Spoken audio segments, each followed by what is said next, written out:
Pernahkah kamu membayangkan seberapa luasnya alam semesta ini? Di luar sana terdapat triliunan galaksi dengan masing-masing miliaran bintang. Mengingatnya betapa kecilnya kita di tengah keajaiban kosmik yang tak terbatas. Kita hanya setitik debu di tengah miliaran galaksi. Mari kita jelajahi dan temukan misteri alam semesta bersama-sama. Video ini akan menambah pengetahuan kamu tentang betapa hebatnya Allah Subhanahu wa Ta'ala sebagai Tuhan semesta alam. Oke, cari posisi yang terbaik, teman. Kamu boleh baring atau duduk sambil ngopi.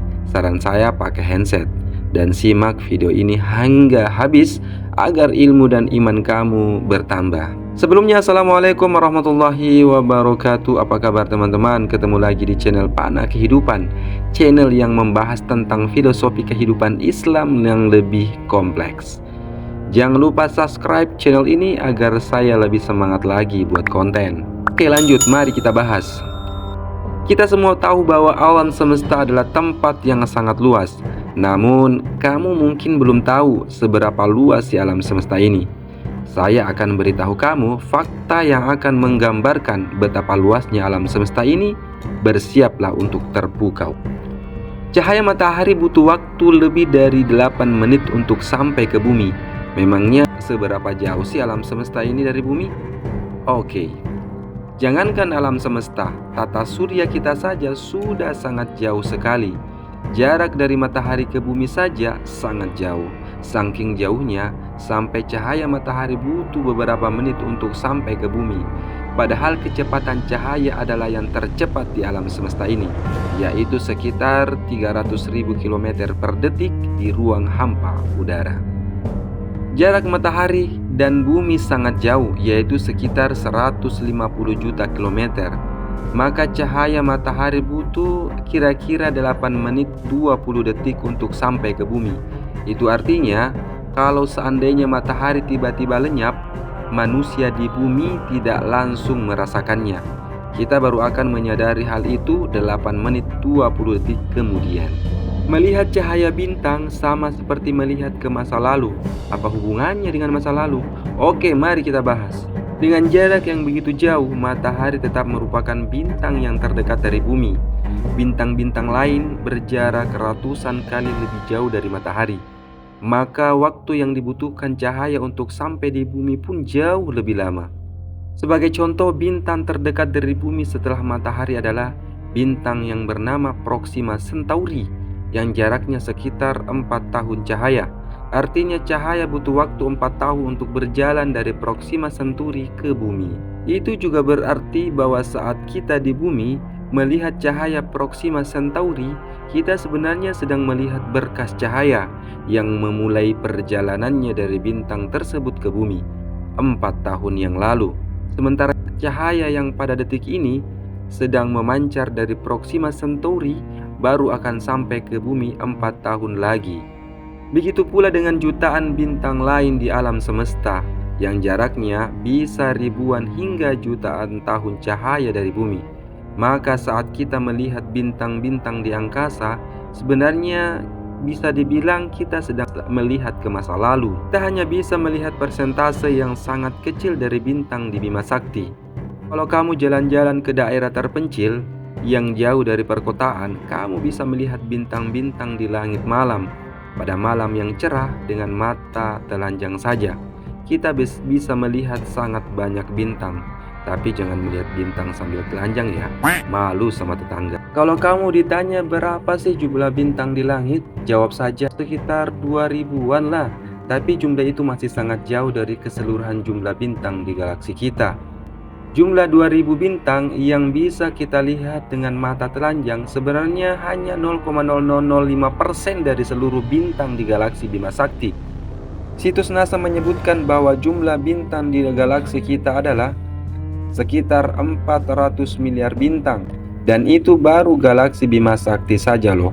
Kebayang gak sih berapa jumlah seluruh bintang di alam semesta? Pasti banyak banget. Jumlah seluruh bintang di alam semesta jauh lebih besar atau lebih banyak dari pasir di bumi. Emangnya kamu tahu jumlah pasir di bumi? Ya, cuma ngira-ngira aja sih. Tapi jumlah butiran pasir di satu pantai saja pasti sudah teramat banyak. apalagi jumlah seluruh pasir di bumi. Ilmuwan memperkirakan ada sekitar 7,5 kuintriliun butir pasir di bumi. Sebagai informasi, 1 kuintriliun bisa ditulis sebagai angka 1 dengan diikuti 18 angka 0. Jumlah sebanyak itu pun tidak ada apa-apanya bila dibandingkan dengan jumlah seluruh bintang. Perkiraan ada sekitar 10 hingga 200 sektiliun bintang, di mana sektiliun atau 1 sektiliun adalah angka 1 diikuti 21 angka 0, dan bukan mustahil suatu saat perhitungan yang lebih canggih akan memunculkan angka yang lebih banyak lagi. Jika galaksi Bima Sakti dan Andromeda bersinggungan, tidak ada bintang yang akan bertabrakan. Ada beberapa galaksi minor alias galaksi kecil yang menjadi tetangga galaksi Bima Sakti, tapi galaksi mayor yang terdekat dari Bima Sakti adalah galaksi Andromeda. Jaraknya sekitar 2,5 juta tahun cahaya. Jarak tersebut tentu sangat jauh sekali, tapi sebenarnya galaksi Bima Sakti dan Andromeda bisa bersinggungan loh. Wah, kalau begitu gawat dong. Jawabannya tidak sama sekali. Jika suatu saat kedua galaksi itu bersinggungan, tidak ada satu bintang pun yang akan bertabrakan. Kok bisa? Itu karena jarak antara bintang di dalam satu galaksi luar biasa jauh. Maka ruang kosong yang begitu besar membuat kemungkinan terjadinya tabrakan nyaris mustahil terjadi. Kecuali kalau kiamat terjadi, itu sih beda lagi bro. Padahal jumlah bintang dalam satu galaksi ada ratusan miliar. Jadi kebayang gak sih betapa luasnya satu galaksi itu? Diameter alam semesta sekitar 93 miliar tahun cahaya. Sampai di sini kamu mungkin bertanya-tanya, kalau begitu berapa tepatnya luasnya alam semesta ini? Ilmuwan memperkirakan diameter alam semesta sekitar 93 miliar tahun cahaya. Jika kita membayangkan alam semesta ini berbentuk seperti bola, maka volumenya tentu sangatlah besar sekali. Ingat bahwa kecepatan cahaya adalah 300.000 km per detik. Bahkan dengan kecepatan seperti itu butuh 93 miliar tahun bagi cahaya untuk mengarungi alam semesta dari ujung ke ujung. Dan itu hanya perkiraan saja. Besar kemungkinan luas alam semesta yang sesungguhnya jauh lebih besar lagi. Perjalanan menjelajahi alam semesta bisa dibilang mustahil bagi manusia. Ketika manusia berhasil menginjakkan kakinya di bulan, saat itu manusia mungkin mulai bermimpi untuk bisa mengarungi luasnya ruang angkasa. Tapi melihat fakta-faktanya, sebenarnya bisa dibilang mustahil. Roket paling cepat yang pernah dibuat manusia memiliki kecepatan 365.000 km per jam. Itu sudah luar biasa cepat, tapi masih kalah jauh dari kecepatan cahaya. Kalaupun suatu saat manusia bisa membuat roket berkecepatan cahaya, tetap butuh waktu jutaan tahun untuk menjelajahi alam semesta. Maka bisa dibilang hal itu hanya akan menjadi angan-angan. Oke, itulah fakta spektakuler yang menggambarkan betapa luasnya alam semesta ini. Gimana? Jadi makin kagum kan dengan megahnya alam semesta dan betapa hebatnya Allah Subhanahu wa taala yang menciptakannya. Bukti bahwa Allah Subhanahu wa taala berkuasa atas semua alam semesta ini adalah dalam peristiwa Isra dan Mi'raj Rasulullah Shallallahu alaihi wasallam yang diperjalankan oleh Allah dari bumi ke langit ketujuh di Sidratal Muntaha dalam waktu 1 malam.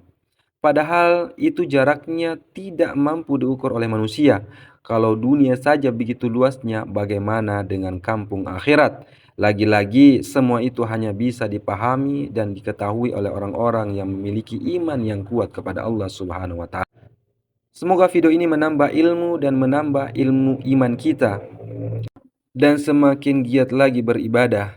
Ingat, kita akan meninggalkan alam semesta ini menuju alam yang jauh lebih luas dan lebih besar lagi, yaitu alam akhirat. Sampai jumpa di video selanjutnya. Wassalamualaikum warahmatullahi wabarakatuh.